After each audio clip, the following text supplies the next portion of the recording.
اعوذ باللہ من الشیطان الرجیم بسم اللہ الرحمن الرحیم۔ سمرقند کی فتح اسلامی تاریخ کا ناقابل فراموش واقعہ ہے جسے سن کر آپ کے رونگٹے کھڑے ہو جائیں گے۔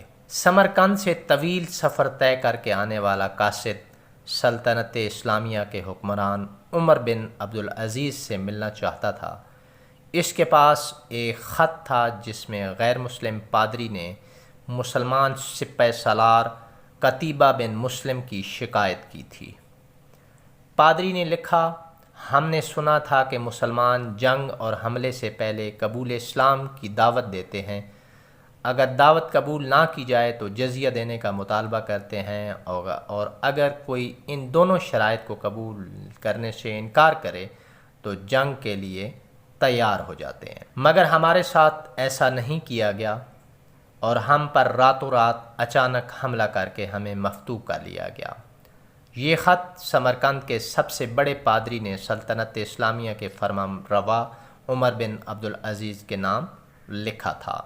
دمشق کے لوگوں سے شہنشاہ وقت کی قیامگاہ کا معلوم کرتے کرتے وہ قاصد ایک ایسے گھر جا پہنچا جو انتہائی معمولی اور خستہ حالت میں تھا۔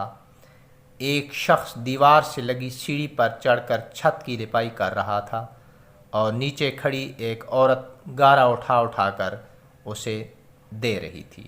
جس راستے سے آیا تھا واپس اسی راستے سے ان لوگوں کے پاس جا پہنچا جنہوں نے اسے راستہ بتایا تھا۔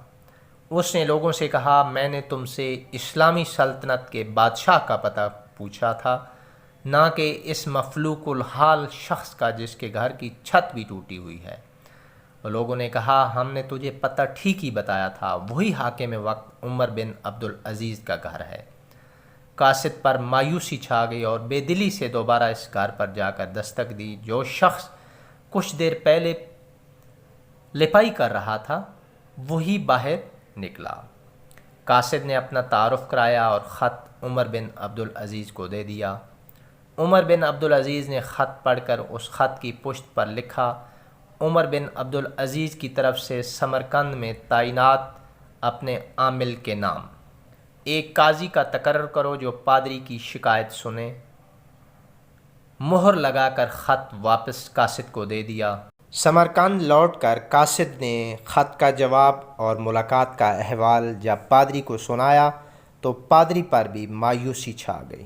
اس نے سوچا، کیا یہ وہ خط ہے جو مسلمانوں کے اس عظیم لشکر کو ہمارے شہر سے نکالے گا؟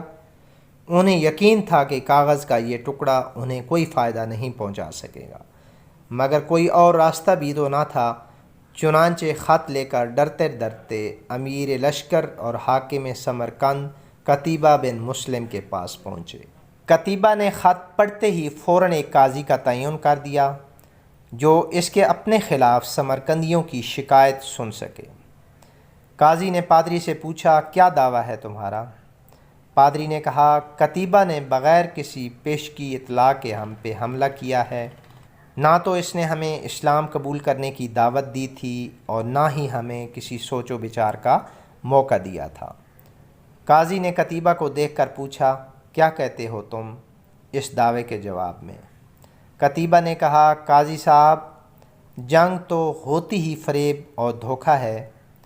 سمرقند ایک عظیم ملک تھا، اس کے قرب و جواہر کے کم تر ملکوں نے نہ تو ہماری کسی دعوت کو مان کر اسلام قبول کیا تھا اور نہ ہی جزیہ دینے پر تیار ہوئے تھے، بلکہ ہمارے مقابلے میں جنگ کو ترجیح دی تھی۔ سمرقند کی زمینیں تو اور بھی سرسبز و شاداب اور زوراور تھیں۔ ہمیں پورا یقین تھا کہ یہ لوگ بھی لڑنے کو ہی ترجیح دیں گے۔ ہم نے موقع سے فائدہ اٹھایا اور سمرقند پر قبضہ کر لیا۔ قاضی نے قتیبہ کی بات کو نظر انداز کرتے ہوئے دوبارہ پوچھا، قتیبہ، میری بات کا جواب دو، تم نے ان لوگوں کو اسلام قبول کرنے کی دعوت، جزیہ یا پھر جنگ کی خبر دی تھی؟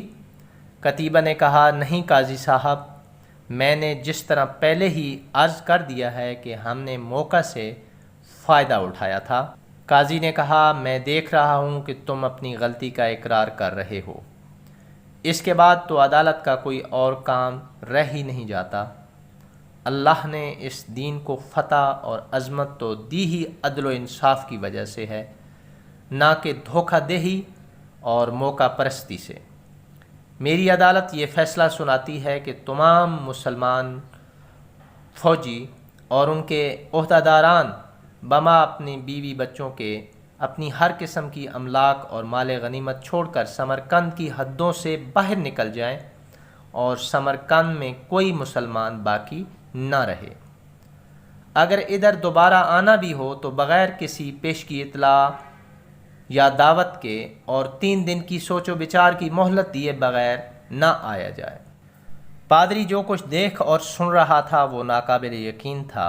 چند گھنٹوں کے اندر ہی مسلمانوں کا عظیم لشکر قافلہ در قافلہ شہر کو چھوڑ کے جا چکا تھا۔ سمرقندیوں نے اپنی تاریخ میں ایسا کبھی نہیں دیکھا تھا کہ جب طاقتور فاتح قوم کمزور مفتوح قوم کو یوں دوبارہ آزادی بخشے۔ ڈھلتے سورج کی روشنی میں لوگ ایک دوسرے سے سرگوشیاں کرنے لگے کہ یہ کیسا مذہب ہے اور کیسے پیروکار ہیں۔ عدل کا یہ معیار کہ اپنوں کے خلاف ہی فیصلہ دے دیں اور طاقتور سپہ سالار اس فیصلہ پہ سر جھکا کر عمل بھی کر دے۔ تاریخ گواہ ہے کہ تھوڑی ہی دیر میں پادری کی قیادت میں تمام شہر کے لوگ گھروں سے نکل کر لشکر کے پیچھے سرحدوں کی طرف دوڑ پڑے اور لا الہ الا اللہ محمد رسول اللہ کا اقرار کرتے ہوئے ان کو واپس لے آئے کہ یہ آپ کی سلطنت ہے اور ہم آپ کی رعایا بن کر رہنا اپنے لیے فخر سمجھیں گے۔ دین رحمت نے وہاں ایسے نقوش چھوڑے کہ سمرقند ایک عرصہ تک مسلمانوں کا دارالخلافہ بنا رہا۔